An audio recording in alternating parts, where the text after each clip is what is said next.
Trump's Tariff Tango. Canada braces for the ultimate America First money grab. Washington, D.C. After an intense 90-minute strategy session that could best be described as a PowerPoint presentation on how to punch your own economy in the face, Canadian officials emerged with a rare moment of clarity. Donald Trump isn't just waging a trade war against Canada. He's waging a trade war against the entire planet. Yes, the U.S. is now set to roll out its revolutionary screw everyone trade policy on April 2nd, ensuring that no country is safe from economic whiplash. Canadian officials, including Ontario Premier Doug Ford, Ambassador Kirsten Hillman, and several federal ministers, met with Trump's top trade enforcers to decode the reasoning behind this economic bar fight. What they found was both enlightening and horrifying. Tariffs are just how the U.S. operates now, like baseball bald eagles, and pretending guns aren't a problem, explained David Patterson, Ontario's representative in Washington. It's a historic shift in global trade patterns, or maybe just a historic misunderstanding of how trade actually works. Hard to say. Trump's master plan, a three-step path to economic greatness, according to U.S. Commerce Secretary Howard Lutnick and Trade Representative Jamieson Greer. Trump's economic vision revolves around three simple, elegant, and completely unhinged ideas.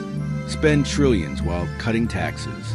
The logic behind this remains unclear, but Trump insists it will balance out somehow, much like a casino bet placed with absolute confidence. Slash government spending via Elon Musk's Department of Government Efficiency. While details remain vague, insiders suggest the plan involves outsourcing Congress to AI, making the Pentagon a SpaceX launch pad, and having Tesla's autopilot draft legislation tariff the entire world until they beg for mercy. Instead of focusing on specific trade partners, the new U.S. strategy is to simply tax everyone and then let each country grovel for exemptions. Think American Idol, but for economic survival. We have a $1.83 trillion deficit, explained Lutnick. So naturally, the only solution is to raise prices on literally everything, everywhere, at all times. When asked whether any actual economists were consulted on the strategy, Lutnick responded, "No, but we did ask a guy on Truth Social, and he said it sounded good." April 2nd, the International Pay-to-Play deadline.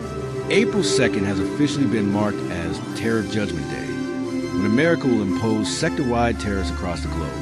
Countries that play nice will then be eligible for adjustments, which is a diplomatic way of saying, do what we want, and maybe we'll stop slapping your economy in the face. Canada, now caught in an economic hostage situation, is responding with the only logical move available, punching back. "Oh yeah? Well, take this," shouted a visibly frustrated Dominic LeBlanc, Canada's finance minister, before announcing a whopping $60 billion in retaliatory tariffs on American goods. The tariffs will hit U.S. steel, aluminum, computers, sports equipment, and, if tensions escalate, possibly American hockey sticks, forcing the NHL into a full-blown existential crisis.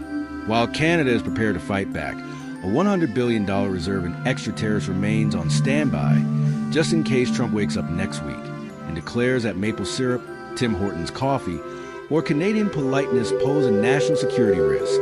Doug Ford. "The temperature is coming down." "Sure, Doug. Sure." Despite the economic firestorm brewing, Ontario Premier Doug Ford reassured reporters that things were going great. "This, I can honestly say, was the best meeting I've ever had coming down here," Ford said, sounding eerily like someone trying to talk himself into a bad car deal. "We want the best outcome for both countries. We're like a family. Sometimes there's tension, but we're working it out." Critics were quick to point out that Ford describing Canada-U.S. relations as a family fight ignored the fact that in this metaphor, America was a family member who flipped the dining room table over, demanded a loan, and then kicked the family dog. What happens next? The world braces for Trump's economic Hunger Games. With Trump's global trade war fully launching on April 2nd, economists, world leaders, and anyone who understands how supply chains work are all bracing for impact.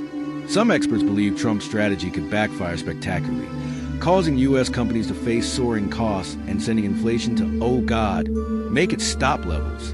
Meanwhile, Canada has a backup plan. simply waiting for the next U.S. election and hoping this fever dream of an economic policy disappears. We'll see what happens, said Ambassador Hillman, sounding exactly like someone watching a raccoon chew through live electrical wires. Will Trump's tariff war boost the U.S. economy or sink it faster than a Trump-branded casino? Will Canada hold firm, or will it be forced to bribe the U.S. with unlimited poutine? One thing's for sure, April 2nd is shaping up to be a day the global economy won't forget. Stay tuned. Well, that's all the misinformation we've got for today, folks. If you enjoyed this deep dive into the wrong end of the pool, hit that like button so hard, even your ex will feel it. Don't forget to subscribe, ring the bell, because nothing says I have my life together like notifications about things you don't need to know. Stay factually incorrect, and I'll see you next time. Unless I've accidentally got some facts right, then I'm out.